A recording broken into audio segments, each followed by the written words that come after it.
सच्चाई। और खुद हुई महाराज, और खुद हुई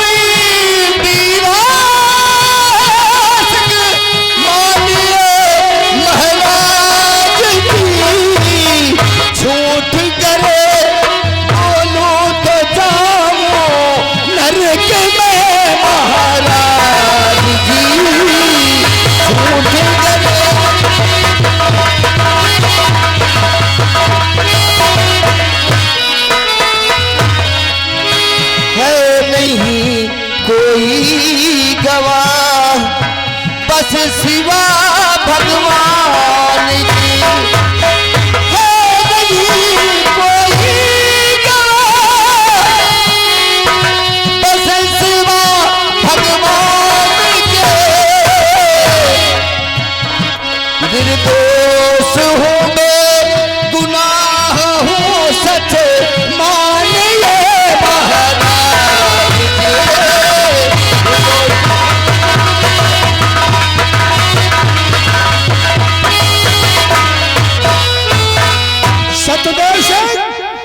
इन भले रात बाद तुमने हमारी बेटी को बदनाम कर दिया। तुम्हारा मतलब हमारी बेटी गुनाह किया है। महामंत्री जयदेव सिंह, जो शख्स हमारे शान शौकत पे धब्बा लगाए, उस शख्स को ये वर्दी धारण करने का कोई अधिकार नहीं है। उतार लो इसके शरीर से ये वर्दी।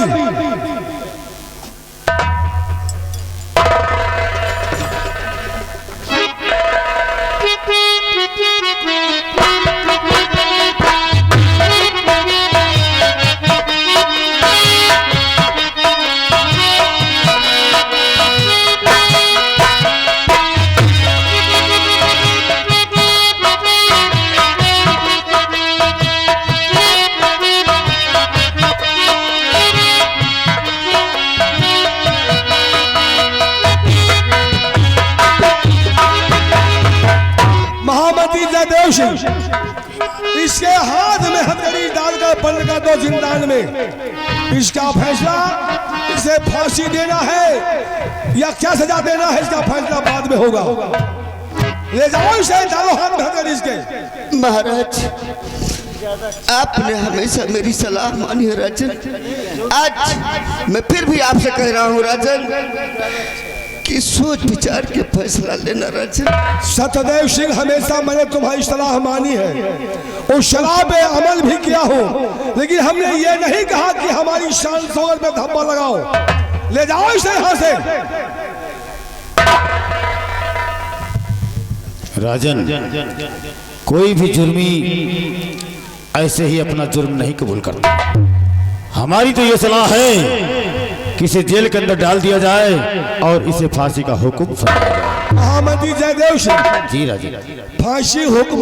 दोस्तों, आप लोगों को वीडियो पसंद आए तो लाइक करें एंड चैनल को सब्सक्राइब करें। जो बगल में बेल आइकन दबाना ना भूलें एंड बजाते रहे शिव मनोरंजन चैनल। अभी तुरंत दे दी हूँ मैं। ठीक है महाराज। महामंत्री जी, अभी जिंदान में बंद करो, फैसला बाद में होगा। इसे फांसी देना है या क्या सजा देना है। ठीक है।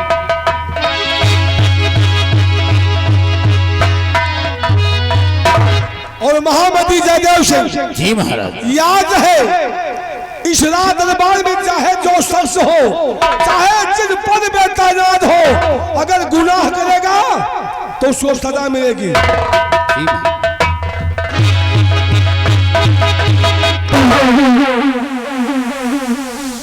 ये थी महामंत्री जयदेव सिंह के शतरंज की चाल। और अब आगे देखना हम क्या क्या करते हैं गवाह, फिर होगा बहुत बड़ा धमाका। दबदबा था, दबदबा है। और दबदबा बना रहे।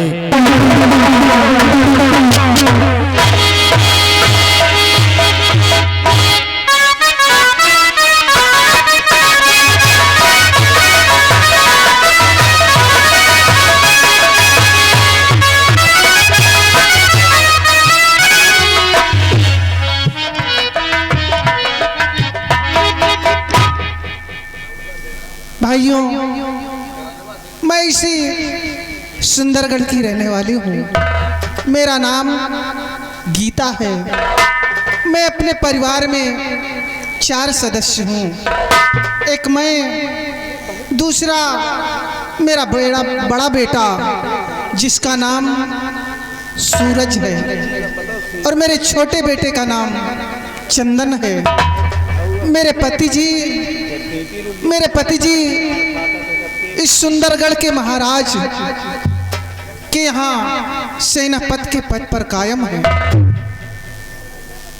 वो ईमानदारी से अपनी ड्यूटी कर रहे हैं। लेकिन सबसे बड़ी बात तो ये है कि आज करवा चौथ का त्योहार है। हर सुहागन नारी अपने पति की लंबी उम्र के लिए व्रत रखती हैं, और जब तक पति का मुखारबिंद देख नहीं लेती, उनकी आरती नहीं उतार लेती, जब तक पानी का एक बूंद भी मेरे लिए हराम है। सुबह से आस लगाए बैठी हूँ, अभी तक वो राजमहल से बंगले पर नहीं आए, और ना जाने क्यों आज बात क्या है कि सुबह से मेरी आंख फड़क रही है। ऐसा लगता है जैसे कोई अनहोनी होने वाली हो। खैर, बस भगवान से यही विनती करती हूँ कि हे ऊपर वाले, मेरे जैसा पति हर नारी को दे, जैसा ऊपर वाले ने हमें दिया है।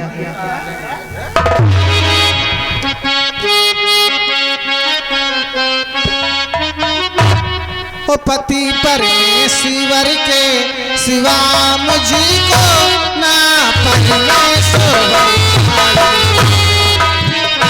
पति परमेश्वर के सिवा मुझको ना परमेश्वर।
नमस्ते। बड़ा खुशी है, बड़ी खुशी का गीत गावती है, का बात है? अरे पगले, आज खुशी का दिन ही है। ऐसा कौन दिन आया? तुझे नहीं मालूम? तेरी शादी हो गई। कह रहुआ ही गा। अच्छा, अरे शादी हो गई, 3-4 ठे लड़का हमारे। ओ, ये तो बड़ी खुशी की बात है। अरे पगले, आज करवा चौथ का त्योहार है। ये करवावा चौथ का? अरे पगले, करवावा नहीं, करवा चौथ है। ये कौन त्योहार है? तुझे नहीं मालूम? हमका क्या पता? अरे पगले, इस त्योहार में सुबह से हर औरत अपने पति की लंबी उम्र के लिए व्रत रहती है। अच्छा, मतलब ये त्योहार का जौन मेहरुए व्रत रखा थी कि मनसेतु की लंबी उम्र हो, और क्या, तो जो मेहरुए व्रत रहा थी तो वह उनके मनसेतु मरत न हुई। मृत्यु तो सबकी होगी एक दिन। भाई जो उम्र बढ़ा था तो तू नहीं समझेगा, जब अपने घर जाएगा तो तेरी औरत भी व्रत होगी तेरे लिए। काय हमारा मेहरारू बेकूफ आएगा क्या? चूतिया पंथी के टहल हमारे घर में नहीं हो। ये क्या कह रहा तू? कहा बेकूफन के टहल हम तो पुरानी जिंदगी में नहीं की ना आज अरे तक। पगले, ये पतिव्रता नारी का धर्म है। अरे पतिव्रता तो है न, हम जो जाए थे तो हमका मुहारन बैठ मिला था मेहरारू हमार। अच्छा, यानी तेरी राह देखती हो। रत्ता देखा करत है, हम नहा धो के खाना खाए बैठो, हमका परस के खाना दे दे और जो कह दे अब तुम हो ले आओ तो कहे हम जब बनवत रहे तब इन खा लिए। तेरी बातें सुनकर तो हमें हंसी आ रही है। नहीं, हम कहो हन कि हमका न वर्क हम कहाँ रही थे। 12 बजे आए के बाद हम साढ़े 1 बजे पहुँची न। सुबह से तेरी घरवाली तेरा इंतजार कर रही होगी, कहेगा भूखी प्यासी तेरी राह देख रही होगी। तो जय के जब तक वो तुम्हारी आरती नहीं उतार लेगी, हाँ, पानी का एक बूंद भी उसके लिए हराम है। तो आज हम जाबो न कर देखी तो कब तक पानी नहीं पीती हुई। नहीं नहीं, ऐसी नहीं। तो असल बात में अच्छा मुन्ना हंका लिए ठारिया ये अच्छा भैया आ रहे हाँ 2 जने हैं। हाँ, दो। अच्छा, एक लल्लू वही एक कल्लू वही। नहीं, एक कलुए पहने हैं, एक लाल लाल वही है का ये कपड़े हैं। कपड़ा है। का नाम है? बड़े बेटे का नाम सूरज है अच्छा, और छोटे बेटे का नाम चंदन है। एक जने के सूरज, एक जने के चंदन। हाँ ठीक है। अच्छा, ये बताओ, हाँ? सारी बातें छोड़ो, तुम्हारे साहब कहाँ है? अभी तक बंगले पर नहीं आए। सुबह से उनका इंतजार कर रही हूँ, उनकी राह देख रही हूँ। वही तो हम आपके बंगले पर आए हैं, और वो भी सबकी चोरी से। चोरी से? रात दरबार में कोई ये नहीं जानता कि मैं इस समय कहाँ पर हूँ, और मेरे आने का बहुत बड़ा कारण है। कारण है? हाँ, और कौन सा कारण है? एक संदेशा लेकर आया हूँ। संदेशा? लेकिन आपकी खुशियों को देखकर, आपके इस व्रत को देखकर मेरा दिल नहीं कह रहा कि वो संदेशा मैं आपसे बताऊं। आखिर बात क्या है? तुम ऐसी बहकी बहकी बातें क्यों कर रहे हो? साफ साफ कहो, बात क्या है? हम ये सोच रहे हैं कि अभी तो आप खुशियां मना रही हैं, लेकिन जिस समय आप खबर सुनेंगी आपके सर पे गम का पहाड़ टूट पड़ेगा। गम का पहाड़ टूट पड़ेगा? ऐसी राम बली, पहली ऐसी मत बुझाइए, बताइए बात क्या है? मेरा तो दिल बैठा जा रहा है। ऐसी घटना घट गई। कौन सी घटना? आप जिसके लिए व्रत रखे हुए हैं, जिसकी राह देख रही हैं, आने का इंतजार कर रही हैं, क्यों नहीं? वो साहब अब आपके पास नहीं आएंगे। नहीं आएंगे? ना, आखिर क्यों नहीं आएंगे? बात क्या है? कौन सी ऐसी भूल मुझसे हो गई कि वो मुझसे नाराज है? यही खबर तो मैं आपके पास बताने आया हूँ, वो भी सबकी चोरी से।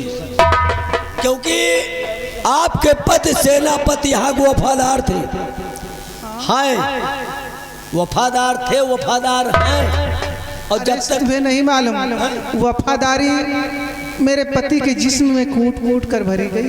बस इसीलिए मैंने आपके पति के साथ वफादारी किया, जो आपसे बताने चला आया। बात क्या है? आपके पति सेनापति जिस समय सुंदरगढ़ की जिला जेल में बंद है। क्या क्या मेरे पति जी जेल में बंद है? हाँ। नहीं रामबली, ये कहते झूठ है, कहते झूठ है ये। अरे जो हम सही का संदेश बतावे आए तो झूठ का सच। लेकिन रामबली, मेरे पति ने गुनाह क्या किया है? किस कारण उन्हें जेल हुई है? हैरत में पड़ जाओगी। आपके पद के ऊपर महाराज की जो बड़ी बेटी बीरा है, उन्होंने ऐसा लांछन लगा दिया, ऐसा उनके मस्तक पर कलंक का टीका लगा दिया, जो शायद सेनापति की जिंदगी में वो कलंक का टीका साफ नहीं होगा। कैसा कलंक का टीका? राजकुमारी बीरा ने साफ शब्दों में कह दिया कि सेनापति हमारी इज्जत लूट रहे थे और रंगे हाथ आपके पच्ची जंगल में पकड़े गए। लेकिन मैं मानने को तैयार नहीं हूँ। और ये मानेंगे तो हम हूँ तैयार नहीं, क्योंकि मेरे पति ऐसा कभी नहीं कर सकते। वो एक नेक इंसान है, सत्य की राह पर चलने वाले, सत्य के लिए अपने प्राण न्यौछावर कर देने वाले। भला वो ऐसे घिनौने कर्म क्यों करेंगे? अब राजकुमारी जाने, आपके पति जी जाने की घटना कैसी है, क्या है। मंत्री जी हम चले जाते रहे, बातों कहो पहुंच गए ना, नहीं कहा हो तो एक राम जाने। और देखो बतावा कहूँ से बताए कि नहीं लाए, आपका हम संदेश बता दिन, बाकी खोजबीन हुई। अब अगर जान के तो हमारा बड़ी हो जाए दुर्दशा। हम जा रहे हैं दरबार, अब बाकी आगे सोचना आपका काम है, समझ गई? या भगवान, ये कैसा गम का पहाड़ मेरे सर पे गिरा दिया है। मैं क्या सुन रही हूँ कि मेरे पति आज करवा चौथ के ही दिन जेल की सलाखों के पीछे। लेकिन नहीं, मैं बच्चों को अपने बंगले में लिटाकर मैं जरूर एक बार उनसे मिलने जाऊंगी और पूछूंगी क्या यही सत्यता है। मैं अवश्य जाऊंगी, इसी वक्त जा रही हूँ।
या भगवान, ये कौन सा दिन दिखा रहा मेरे मालिक?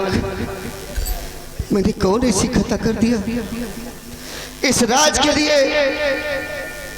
अपनी जान देने के लिए हमेशा तैयार रहा, लेकिन आज उसका सिला मुझे ये मिला कि मेरे सर पे वो कलंक का टीका लगाया गया, वो कलंक का टीका लगाया गया कि मैं मरकर भी नहीं धो सकता। इतना बड़ा पाप मुझसे नहीं, नहीं, नहीं। मुझे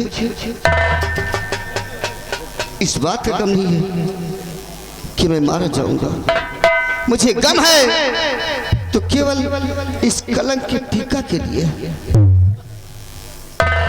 हे भोलेनाथ, तेरे घर में देर है लेकिन अंधेर नहीं है। तीसरा नयन मत खोल प्रभु। सेनापति जी कैसे हैं आप? राजकुमारी जी, मेरी हाल पूछकर आपको कैसा लग रहा है? मुझे तो बहुत खुशी हो रही है, क्योंकि अगर आज मेरा कहना मानते, अगर मेरा कहना माना होता तो आप तुम्हें जेल के सलाखों के पीछे न रहना पड़ता। देखो बेटी, ये उम्र जो तुम्हारी उम्र है, इस उम्र में बड़े बड़े लोग, ऋषि मुनि, बड़ी बड़ी शक्तियां अपनी राह को भटक गई। सेनापति, अगर मेरा कहना मान लेते तो आज इस तख्त और ताज के आधे मालिक हकदार होते, लेकिन अब तुम्हारा मैं वो हाल कर दूंगी, न जी सकोगे और ना ही मर सकोगे। इसी जेल में तुम्हें साड़ डालूंगी। इसीलिए तो कहना है, अरे इसीलिए तो कहना है, कलयुग का वास हो, कलयुग का वास हो और सत्य का सत्य।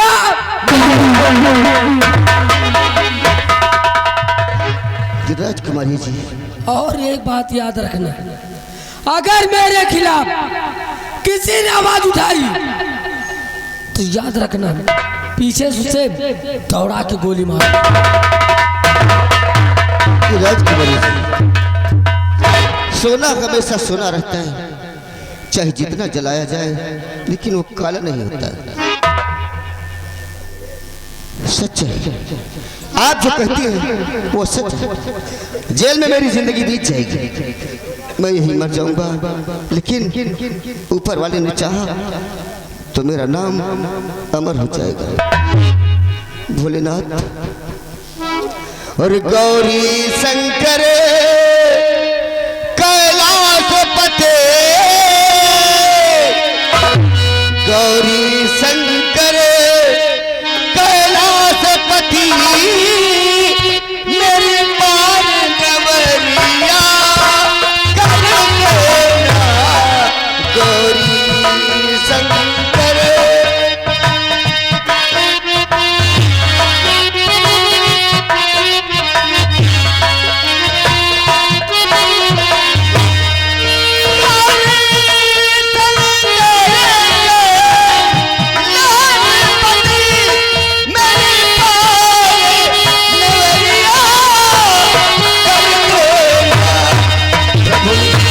सबकी मैया पार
मेरी बीबी जहां कहीं भी हो सलामत हो। मेरे बंगले पे तेरी साया बनी रहे प्रभु। मेरे बच्चों की देख रेख बस तेरे सहारे है मालिक, तेरे सहारे।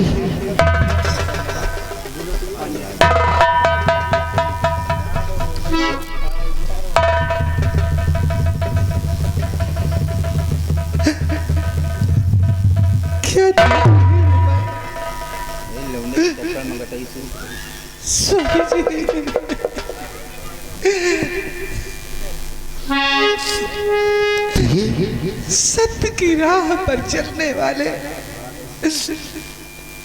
आज जेल की सलाखों के पीछे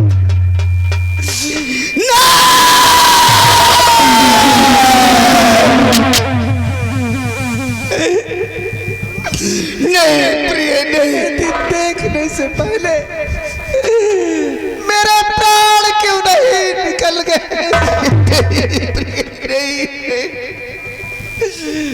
ये तेरा पति निर्दोष है प्रिय, निर्दोष। कि नजर उठा देखो जरा मुझको मेरे,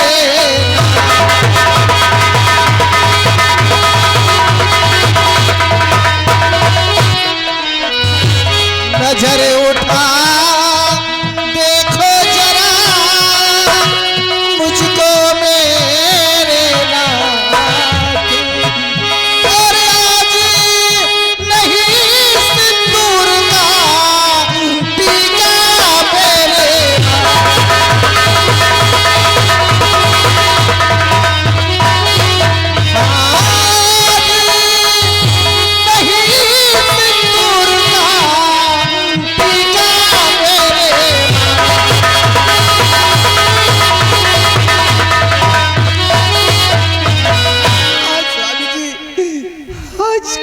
चौथ है और करवा चौथ के दिन ही हर सुहागन अपना 16 श्रृंगार रचा के अपने पति का इंतजार किया करती है उनकी आरती उतारने के लिए।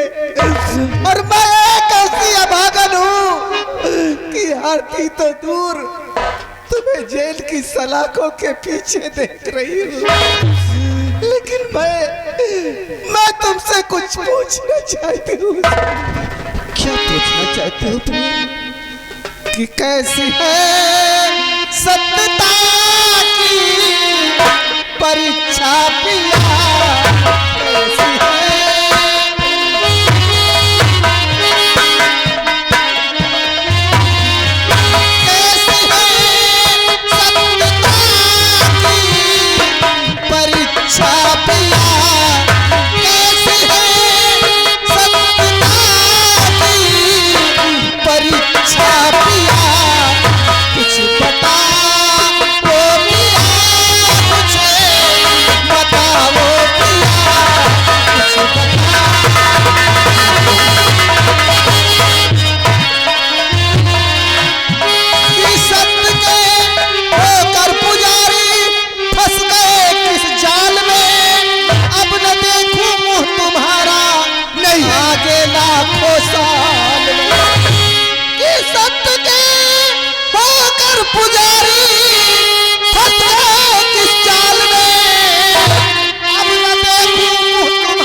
चौथ करवा का पूजा करुणा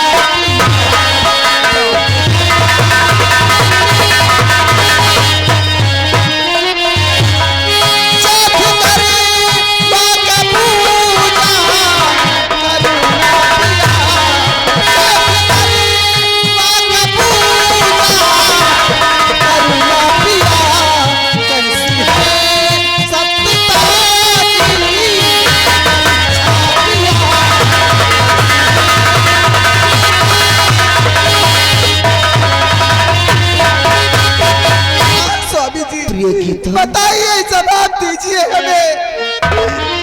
सुनो प्रिय, और मेरी गजल कामनी